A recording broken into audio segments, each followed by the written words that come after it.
Cancer వ్యాధితో పోరాడుతున్న ఓ నిరుపేద మహిళకు తెలుగుదేశం పార్టీ రాష్ట్ర కార్యదర్శి, మాజీ ఏఎంసీ చైర్మన్ మన్నేటి వెంకటరెడ్డి తన ఉదారతను చాటుకున్నారు.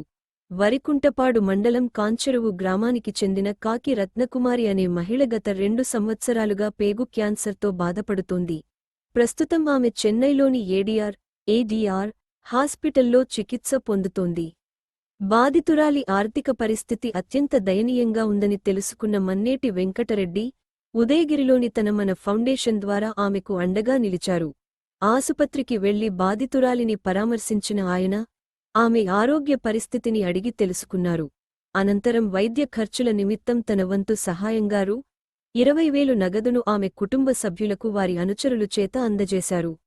ఈ సందర్భంగా మన్నేటి వెంకటరెడ్డి మాట్లాడుతూ, నిరుపేదలు అనారోగ్యం బారిన పడి ఇబ్బందులు పడుతున్నప్పుడు వారికి అండగా నిలవాల్సిన బాధ్యత అందరిపై ఉందన్నారు. ఆపదలో ఉన్న వారికి తమ ఫౌండేషన్ ద్వారా ఎల్లప్పుడూ సేవా కార్యక్రమాలు కొనసాగిస్తామని ఆయన భరోసా ఇచ్చారు. అందరికీ నమస్కారం. నేను మీ మధుమిత.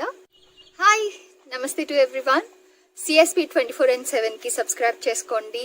Keep watching them.